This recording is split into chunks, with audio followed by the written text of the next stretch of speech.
All right, a public service announcement for the people who live in UAE, especially our expats, because end of the day, that is not your country, and if you are caught up in, let's say, anything related to paying banks money, whether you have taken it or not taken it, whether you get involved in a scam, whether you're, innocent, even if you're innocent, but you have been marked as guilty or your life can get destroyed. So I'm sharing this only because I was an expat living in Dubai once upon a time, and I don't want anyone to go through this. So I recommend you reading the article by Mazhar Faruqi, which is in Khalij Times.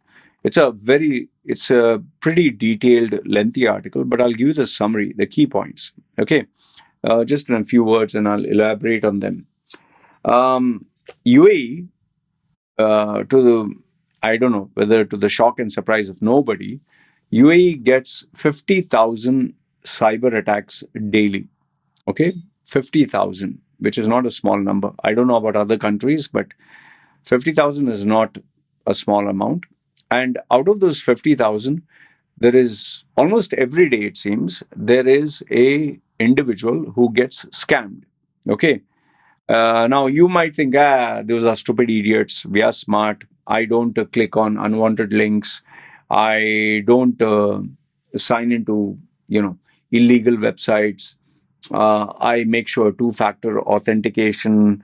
I make sure that I only use known apps and all that.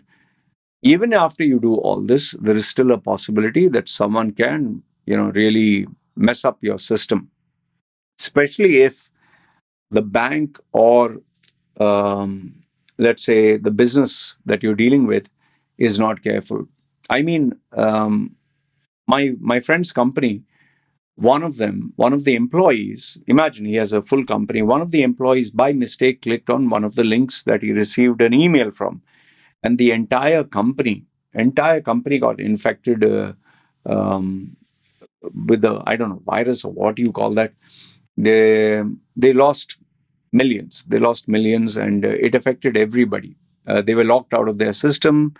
The social media accounts are compromised. All the information, everything, means it, from that one person, it managed to, the cyber hacker or whatever managed to get into the server, and from there they lost a lot of money.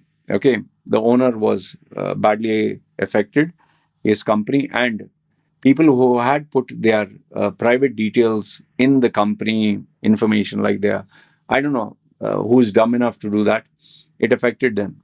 Okay, so in this article, it gives a few specific examples, like Daniel, a school teacher, lost 35,000 dirhams with no prior warning.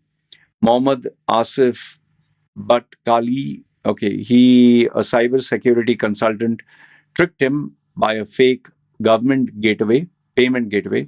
Murli had a fraudulent charge of 41,000, which occurred via Apple Pay with an OTP, without an OTP confirmation.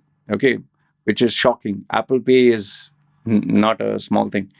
Aisha Naseem, she got charged by someone in Qatar, even though she never left UAE. Jayesh Vanza lost 18,000 dirhams with from his bank, and the bank refuses to reimburse. Now you see, here's the funny thing: this is your hard-earned money. This is what you worked for. This is your bank. This is who you trust. And the bank themselves, they wash their hand and say, "I'm sorry, we are not to be blamed." In fact, one of my friends, as he was chatting with me, I was like, "Oh shit, Loy, can I just call you back?" I was like, "Not call you back. Sorry, can you just hold on?" I was like, "Oh, okay, fine. What?" And then after, it's like, "Shit, shit, shit, shit." I was like, "What happened?" He's like, he was getting SMSs that someone was withdrawing, that money was being withdrawn from his account, small amounts, not a very large amount. He was like, I'll just get back to you." Fine.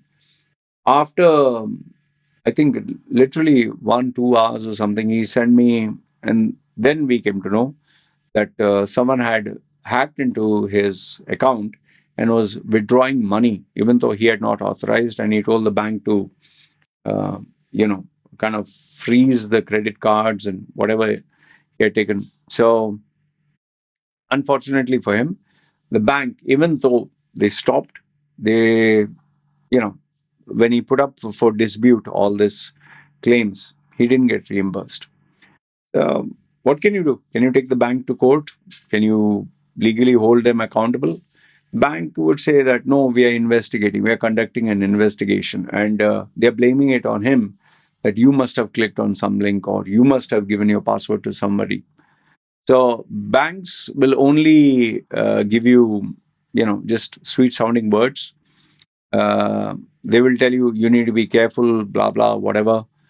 But they are not going to reimburse you.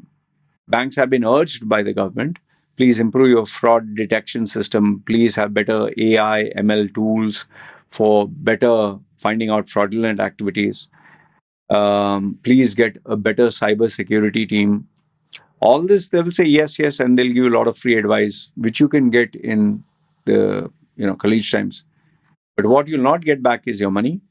What you'll not get back is the bank or the financial institution taking the blame for their inability to protect you. And worst of all, the person who suffers in the end is you, because it's your hard earned money that is put there. I mean, just think about it. 41,000, this guy, Murli, who lost, it is through Apple. And Apple is supposed to be the most secure. The only drawback of this article is they do not state specifically in every case what did they do or not do, but what they do have to suffer in the end is they've lost their money. In fact, one of the biggest was 14 transactions that took place with a doctor whose name is changed. Here they have put Anita Singh, which is not the real name. Lost 120,000 dirhams. She was performing surgery, and these transactions were going on, and they didn't block the card, they didn't alert this lady, and they are not going to reimburse the person. And it's pretty shocking. So, and by the way, those people who lost the money through their credit cards, which were hacked, I don't know how that happened. They have to pay that money, plus they have to pay the interest. And in many cases, these, like the school teacher Daniel, what he's saying is, I have only 500 dirhams left. I don't know how I'm going to pay this amount back, which is a large amount, plus I have to pay the interest. His family is suffering. So all I want to tell you through this article is, please be careful, because Dubai, although is a very modern place, offers modern amenities, but once you get jacked, once you lose your money, nobody is going to help you or take accountability for it. For worthwhile, what do you call that? Best practices, like they say, two-factor authentication. Yes, don't click the links that you do not know. Don't share your details with anyone. Try get an account with a multinational bank. Um, these are the generic bits that they tell you. Make sure that you get two-factor authentication. Make sure that the OTP comes from the bank. But someone who is very skilled as a cyber security expert, they can hack your system if they really are determined. So just be careful. Make sure that you're protected at all times. Okay. And yes, do your due diligence. That's all I can tell you. If you have any worthwhile comment suggestions, please feel free, comment down below. And is there any website or any place where we can get advanced level skills or tips? I would be very curious to know what they are. All right. Good, bad, ugly. Guys, feel free, comment down below. This is me signing off.